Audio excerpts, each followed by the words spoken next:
Hello everyone, it's Shannon here. Thank you so much for joining me today. In this video, we're going to create a really fun rainbow shaker using some brand new products from Waffle Flower's January release. For today's card, we're going to use the Fresh Rainbow Sentiments combo set. It comes with the sentiment stamp set in the front, and in the back of the packet, you'll get this beautiful full panel rainbow die. I'm going to start with the Fresh Rainbow die, and I have two A2 panels of white cardstock as well as some white craft foam. I'm going to die cut all of these with the Fresh Rainbow die. I'm just going to center an A2 panel here of white cardstock behind the panel die and just use some tape to hold it in place. And the reason why this cardstock has grid marks on it is I'm kind of recycling some misprinted or slightly damaged Waffle Flower Creative Monthly sheets, so I'm just recycling those. So I ran that through my die cutting machine, and I'll just carefully remove the tape off of the negative pieces. I'm going to save those negative pieces and use those for the background. Now I'm going to repeat this process with my second panel, run that through my die cutting machine. Don't need the negatives for that panel, so I just discarded those. And now I'm going to also die cut this craft foam layer as well. I'm just going to remove some of the center pieces of the craft foam. Don't need these little negative pieces here.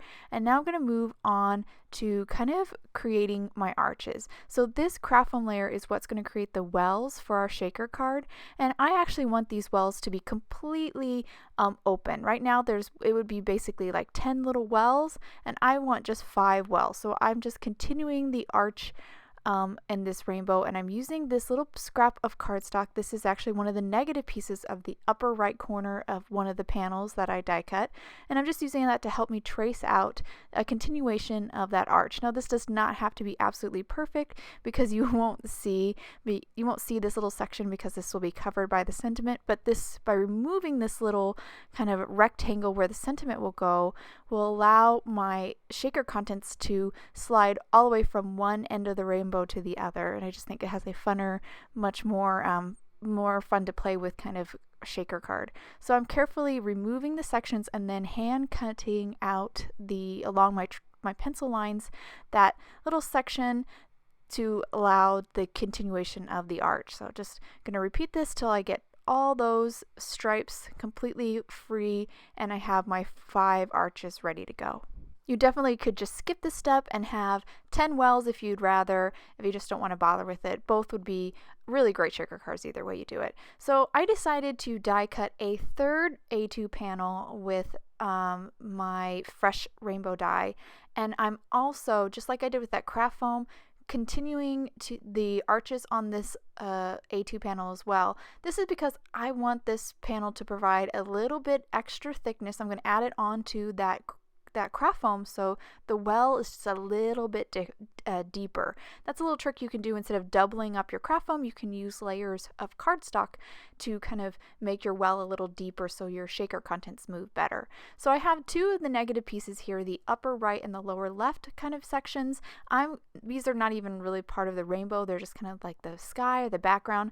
I've approached these like the sky. I have a piece of contact paper here that I die cut with a scenery die from Waffle Flower to create that beautiful kind of cloud edge, and I'm just sticking it down onto the cardstock here and then ink blending a little bit with Tumbled glass distress ink just to create really quickly, this is really easy to do, a little cloud background. I'm going to repeat this on the lower left section as well, and again I die cut this kind of mask from contact paper. Contact paper, if you're not familiar, is kind of like a shelf liner, and I found mine actually at my local 99-cent store, but you can definitely get it Amazon as well. And this is the clear. I like the clear a little bit better because I can kind of see what I'm doing like you would with a stencil. So after I finish those, I'm now going to move on to my actual sections of the rainbow, and so I used one of the panels as a guide to help me make sure I was grabbing the 2 sections and making sure that they're the same so I can do them the same color. This first upper section is going to be pink. I started with a Distress Oxide, which was worn lipstick, ink blended it, and then I finished up with some picked raspberry and kind of created a little gradation or ombre on one of these stripes. I just want a little bit more interest. I don't want them to be solid, so I'm doing a little gradation as well. So for my orange, I started with Spiced Marmalade and then added ripe persimmon to kind of darken it up and create that gradation. So once I finish that, I'll move on to my next stripe.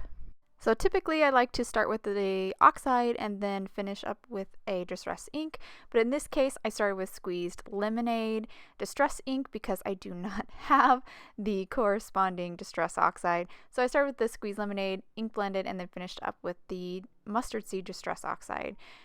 For my green, I started with Twisted Citron, and then I finished up with Distress Ink Mowed Lawn. Again, creating that nice little gradation, and this will look really pretty, I think, once it's all together.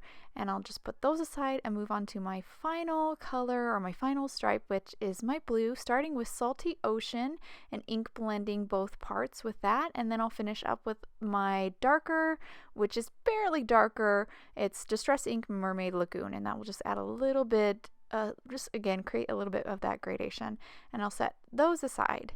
So now that all my parts are ink blended, I can kind of put together this background. I'm going to start with one of my panels that I did not alter, and I'm just going to add some Tumbled Mono multi-liquid adhesive to the backside of this, and then I'll stick it down onto an A2 top folding card base made from 110-pound white cardstock. So I'll just stick that down, and then I'll start to inlay die cut all these little negative pieces. So I'm going to start with the clouds here, just use some more of the Tumbled Mono multi-liquid adhesive here, and then pop in all my rainbow stripes. This part I think is very satisfying to see it all come together, and actually this could be the card. You could just stamp your sentiment here, not even turn this into a shaker card, and that's another possibility for this kind of design.